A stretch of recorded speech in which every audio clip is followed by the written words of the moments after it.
Hello students, आज हम लोग राजस्थान के इतिहास की क्लास में एक नया चैप्टर शुरू हुआ करेंगे। इसमें हम लोग पढ़ेंगे कि राजस्थान राज्य में किस प्रकार राजनीतिक चेतना का जागृत हुई, लोगों के मन में राष्ट्र के प्रति प्रेम, राज्य के प्रति प्रेम की भावना जागृत हुई। जिस राजस्थान की जनता काफ़ी समय से आक्रमणकारियों के आतंक से परेशान थी, आखिर उनमें किस प्रकार से अपने संस्कृति सभ्यता के प्रति प्रेम की भावना जागृत हुई। वे लोग जागृत हुए और स्वतंत्रता प्राप्त की ओर अग्रसर हुए। तो हम पढ़ेंगे कि उन कारणों के बारे में जिन्होंने लोगों में राजनीतिक चेतना को जागृत किया। यदि बच्चों राजस्थान की स्थिति देखी जाए तो जैसे ही भारत में मुगल शक्ति का अंत हुआ, वैसे ही मराठा जो थे उनका राजस्थान में प्रभाव बढ़ने लगा और राजस्थान मराठा आक्रमणों का एक प्रमुख केंद्र हो गया। मराठों के साथ साथ पिंडारी और दूसरी आक्रमणकारियाँ जो जातियाँ थीं वो भी राजस्थान में उन्होंने प्रवेश किया। मराठा, पिंडारी सहित जो अन्य आक्रमणकारी जातियाँ थीं, ये लोग लूट खसोट में विश्वास रखते थे और इसी के माध्यम से धन संग्रह करते थे। इन जातियों ने राजस्थान की जनता को, यहाँ के नरेशों को इस तरह से परेशान कर दिया कि उन्होंने, जो यहाँ के नरेश थे, राजा थे विभिन्न रियासतों के, अलग अलग राज्यों के, क्षेत्रों के, तो उन्होंने क्या किया कि इन आक्रमणकारी जातियों से अपनी सुरक्षा के लिए अंग्रेज़ों के साथ समझौता किया, जिसमें उन्होंने अंग्रेज़ों से संधि समझौते करके अपनी सुरक्षा को अंग्रेज़ों के हवाले कर दिया कि हम आपसे समझौता करते हैं, हमारे राज्य की आर्थिक जो संपदा है, इस तरह से कई चीज़ें शामिल की गई और बदले में अंग्रेज़ों ने क्या किया, इन राज्यों की मराठों, पिंडारियों सहित अन्य आक्रमणकारी जातियों से सुरक्षा करने का वचन दिया। अब क्या हुआ, अंग्रेज़ों ने हालांकि राजस्थान के नरेशों की कुछ हद तक सहायता भी करी मराठों पिंडारियों से, लेकिन धीरे धीरे उन्होंने राजपूताना के विभिन्न क्षेत्रों पर, विभिन्न राज्यों पर अपना नियंत्रण स्थापित करके आर्थिक शोषण करना शुरू किया और साथ ही जो उनका प्रशासन था विभिन्न रियासतों का, उनमें आंतरिक हस्तक्षेप करना शुरू कर दिया। इससे क्या हुआ, धीरे धीरे ये जो आर्थिक शोषण था, जो मराठों पिंडारियों द्वारा होने वाले आर्थिक शोषण से धीरे धीरे बढ़ने लगा। अंग्रेज भी काफ़ी आर्थिक शोषण करने लगे इन रियासतों का, और साथ ही जो आंतरिक हस्तक्षेप था प्रशासन के प्रत्येक क्षेत्र पर, सामाजिक क्षेत्र पर, वो जब धीरे धीरे बढ़ने लगा तो यहाँ की जनता को इस बात को सोचने को मजबूर कर दिया कि हमें शीघ्रता से अंग्रेजी शासन से मुक्त होना है। यदि राजस्थान के नरेशों की स्थिति देखी जाए तो अधिकांश रियासतों के जो राजा थे उन्होंने क्या किया, अंग्रेज़ों का साथ दिया।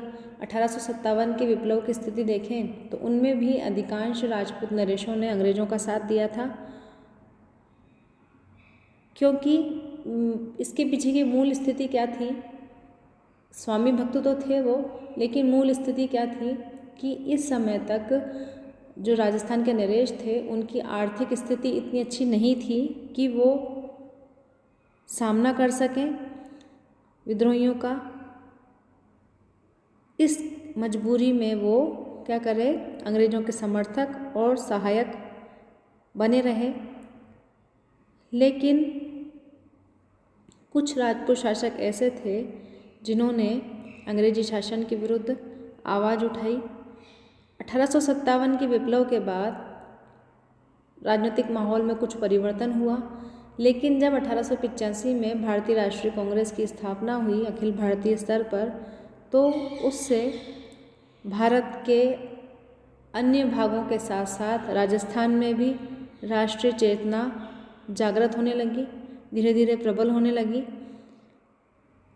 लेकिन राजस्थान में इसने तत्काल रूप से प्रबल रूप धारण नहीं किया, क्योंकि जो यहाँ के राजा थे वो एक तरह से तो हम देख रहे हैं कि अंग्रेज़ों के प्रति स्वामी भक्त थे, दूसरा उन्होंने अपनी शान और शौकत में भोग विलासी जीवन में अपना समय व्यतीत किया, जिससे उनका ध्यान अखिल भारतीय स्तर पर जितनी घटनाएं हो रही थी उन पर स्पष्ट रूप से नहीं गया।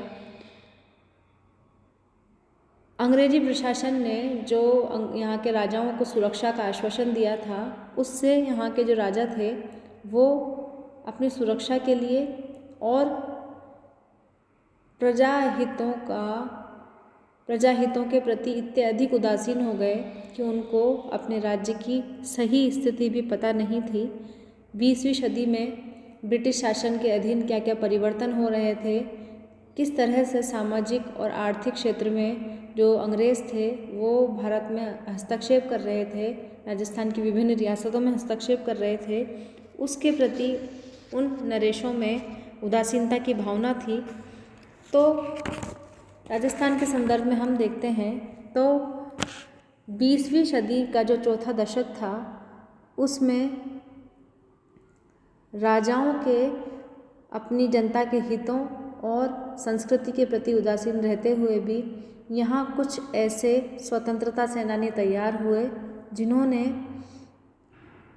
अपनी मातृभूमि के प्रति प्रबल राष्ट्रीयता का परिचय देते हुए अंग्रेज़ों को भारत से बाहर निकालने में अपना भरपूर सहयोग किया और उनकी जितनी भी प्रशासनिक और आर्थिक दमनकारी नीतियाँ थीं उनका पुरजोर विरोध करते हुए राजनीतिक चेतना को जागृत करने में अपना महत्वपूर्ण योगदान दिया। तो यह देखते हैं हम लोग पृष्ठभूमि कि किस तरह की पृष्ठभूमि थी राजस्थान में। और अब हम लोग पढ़ेंगे कि राजस्थान में राजनीतिक चेतना के कौन कौन से कारण थे जिससे आपसे बड़ा क्वेश्चन पूछा जा सकता है। तो सबसे पहले बच्चों हम लेंगे 1857 का जो विप्लव हुआ राजस्थान में, वो मुख्य रूप से राजनीतिक चेतना को जागृत करने में सहयोगी रहा। हालांकि 1857 का जो संग्राम था उसमें राजस्थान के जितने अधिकांश नरेश थे उन्होंने अंग्रेज़ों का साथ दिया और जैसे बीकानेर के नरेश सरदार सिंह, जयपुर के नरेश राम सिंह, मेवाड़ के स्वरूप सिंह, बांसवाड़ा और डूंगरपुर के राजाओं, इसके अतिरिक्त धौलपुर, कोटा, बूंदी, जैसलमेर, सिरोही, शाहपुरा के नरेशों ने या तो अपने राज्यों से सेनाएं भेजकर या अंग्रेज़ों के जो परिवार थे अंग्रेज शासकों के, उनके परिवारों को संरक्षण देकर किसी न किसी तरह से अंग्रेज़ों का सहयोग किया। जोधपुर नरेश मानसिंह एक ऐसे शासक थे जिन्होंने अंग्रेज विरोधी भावना के कारण अंग्रेजी सत्ता का विरोध किया। इस तरह से नरेशों के उदासीन होने के बावजूद उनके राज्यों में कुछ ऐसे तत्व उभरने लगे जिन्होंने 1857 के दौरान अंग्रेजी सत्ता का विरोध किया। जैसे कि मारवाड़ क्षेत्र में ठाकुर कुशालपाल सिंह ने बागी सैनिकों का नेतृत्व किया, विद्रोहियों का समर्थन किया। इसके अतिरिक्त जो वहाँ के स्थानीय सैनिक थे जिन्होंने 1857 के विद्रोह में भाग लिया, उन्होंने भी राजस्थान की जनता में राजनीतिक चेतना जागृत करने का कार्य किया। इस तरह से हम जो स्थिति देखते हैं कि 1857 के विप्लव के समय भी राजस्थानी लोगों में राष्ट्रीय भावना थी और यद्यपि 1857 के विद्रोह का अंग्रेज़ों के द्वारा दमन कर दिया गया, लेकिन जो राष्ट्रीयता की भावना लोगों में जागृत हुई थी उसको वो सक्रिय रही और उसका दमन नहीं किया जा सका। सामंतों ने अंग्रेजी शासन की विरोधी नीतियों का विरोध करते हुए क्रांतिकारियों का भरपूर समर्थन किया। ऐसी स्थिति में ब्रिटिश सरकार ने सामंतों पर कठोर दमनकारी नीतियां अपनाई, लेकिन उसके बावजूद राजस्थान के स्वतंत्रता सेनानियों के मन में जो राष्ट्रीय भावना थी वो दिनों दिन विकसित होती गई और उसमें 1857 के विद्रोह ने काफ़ी अच्छी सक्रिय भूमिका निभाई। किसान आंदोलन दूसरा हम देखते हैं। किसान आंदोलन राजस्थान के लोगों में जो राजनीतिक राष्ट्रीयता की भावना थी उसको जागृत करने में किसान आंदोलन ने प्रमुख भूमिका निभाई और यद्यपि यहाँ जो आंदोलन प्रारंभ हुए बच्चों, हम देखते हैं कि जैसे बिजोलिया का किसान आंदोलन था, अलवर और भरतपुर के जो आंदोलन थे, भील आंदोलन थे, ये अलग अलग उद्देश्यों को लेकर प्रारंभ किए गए थे। इनका राजनीति से कोई संबंध नहीं था, लेकिन फिर भी कुछ क्रांतिकारी नेताओं के इन किसान आंदोलन से जुड़ जाने के कारण इन्होंने अखिल भारतीय स्वरूप ले लिया और इस अखिल भारतीय स्वरूप लेने के कारण इनके हित राष्ट्र के हितों से जुड़ गए और इन्होंने राजनीतिक चेतना जागृत करने में महत्वपूर्ण भूमिका निभाई। जैसे हम बिजोलिया के किसान आंदोलन को देखें तो इसमें विजय सिंह पथिक, मदन मोहन मालवीय, जमनालाल बजाज,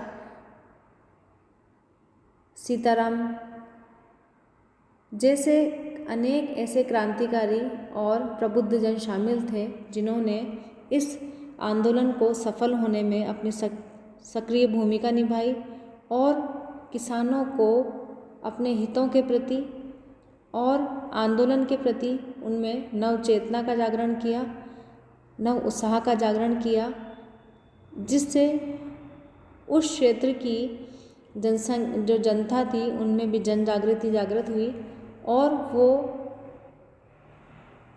अंग्रेजी शासन के द्वारा और राज्य के द्वारा जो शोषण किया जा रहा था उन्होंने उस निरंकुश शासन के प्रति आवाज़ उठाई।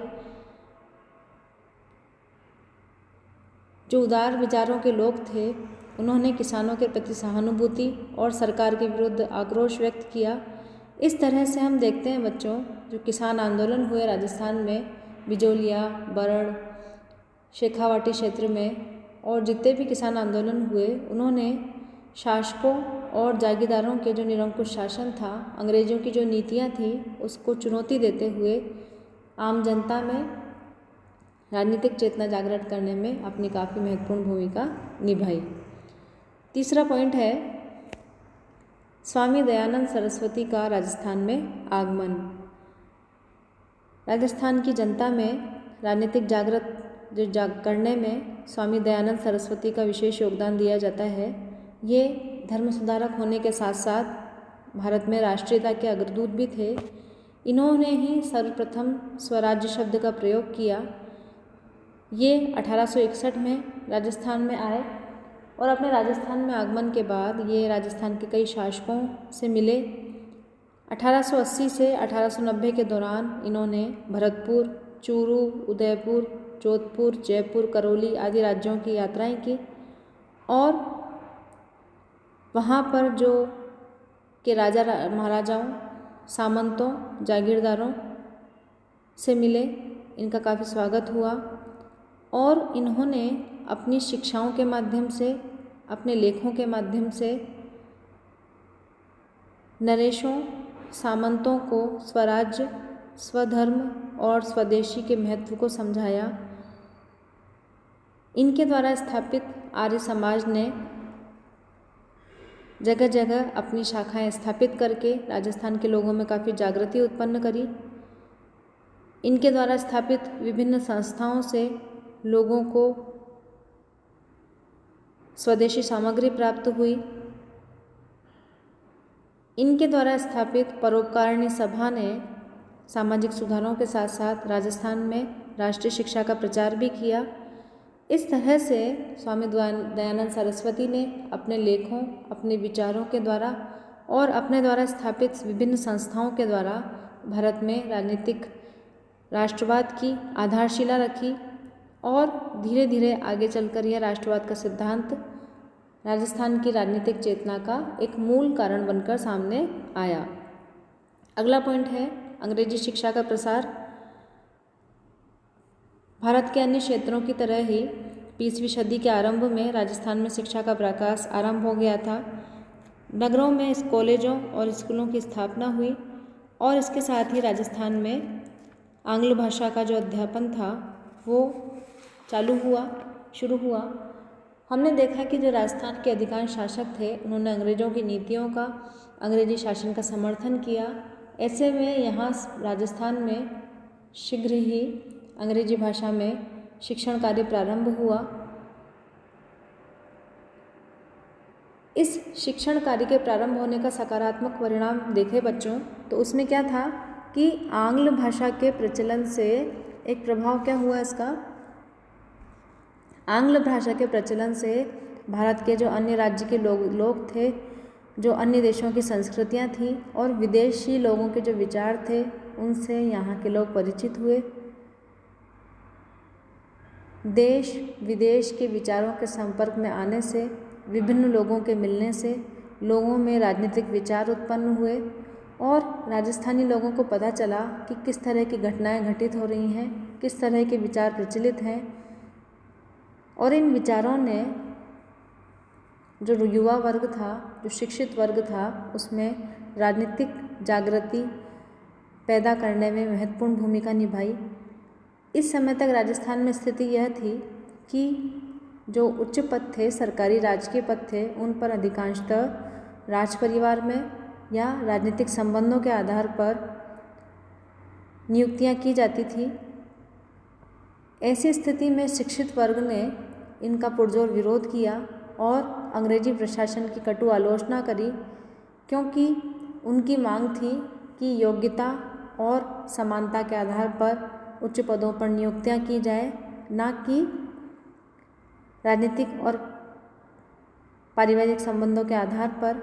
इस तरह से जो आंग्ल भाषा से शिक्षित नवयुवक वर्ग था उसने राजस्थान में राजनीतिक चेतना जागृत करने में काफ़ी महत्वपूर्ण भूमिका निभाई। अब हम अगला कारण लेते हैं समाचार पत्रों और साहित्यकारों का योगदान। राजस्थान के संदर्भ में देखा जाए बच्चों तो यहाँ भी भारत की तरह ही राजनीतिक चेतना जागृत करने में समाचार पत्रों का काफ़ी महत्वपूर्ण योगदान रहा। राजस्थान में शिक्षा के विकास और विस्तार में और राष्ट्रीयता के विकास में समाचार पत्रों ने काफ़ी महत्वपूर्ण भूमिका निभाई। जो यहाँ के राजनीतिक विचारक थे, समाज सुधारक थे, उन्होंने अपनी शिक्षाओं का, अपने विचारों का जो प्रसार था वो समाचार पत्रों और पत्रिकाओं के माध्यम से किया।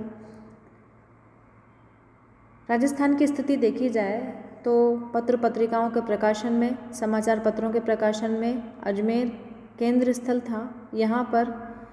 यहाँ से देश हितैषी, राजस्थान केसरी, राजस्थान समाचार, राजस्थान टाइम्स और राजस्थान गजट आदि समाचार पत्र प्रकाशित होते थे।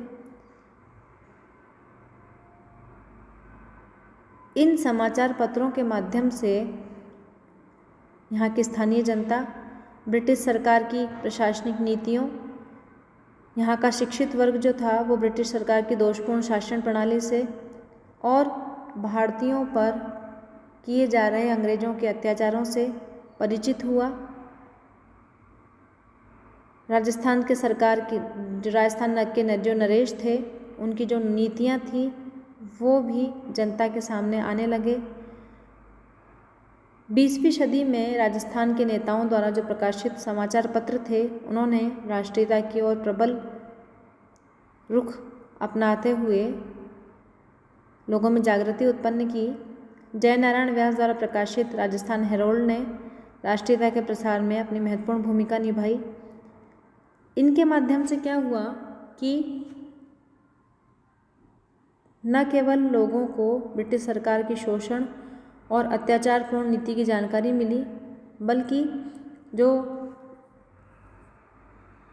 प्रबुद्ध जन के लोग थे, प्रबुद्ध वर्ग वाले लोग थे और राजनीतिक विचारक थे, राष्ट्रीय नेता थे, उनके विचारों को भी जानने का मौका मिला। राजनीतिक विचारकों के विचार समाचार पत्रों से ही नहीं बल्कि उनके द्वारा जो रचित ग्रंथ थे, जो पत्रिकाएं थी, उनके द्वारा भी राजस्थानी लोगों तक पहुंचने लगे।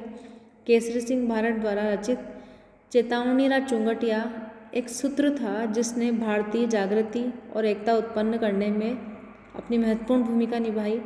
इसी तरह से सूर्यमल मिश्र ने वीर सतसई के द्वारा जो कमज़ोर राजपूत थे उनको भी क्रांति के मार्ग पर अग्रसर किया। इसके अतिरिक्त हम इस दिशा में हीरालाल शास्त्री, जयनारायण व्यास जैसे कई प्रबुद्ध वर्ग के लोगों को ले सकते हैं जिन्होंने अपनी कविताओं, अपने लेखों के माध्यम से राजस्थानी कला, संस्कृति, समाज के प्रति लोगों में चेतना जागृत की और यहाँ के नरेशों को भी सोचने को मजबूर किया कि आखिर वो किस वजह से अंग्रेज़ों के अधीनता को स्वीकार करे हुए हैं। उन्हें अंग्रेजी शासन का विरोध करना चाहिए और एक स्वतंत्र स्वयं प्रभु राज्य के निर्माण में अपनी महत्वपूर्ण भूमिका देनी चाहिए। इस तरह से मुख्य कारणों के बारे में पढ़ा हमने बच्चों। आगे के कारणों के बारे में हम आगे की क्लास में पढ़ेंगे। धन्यवाद।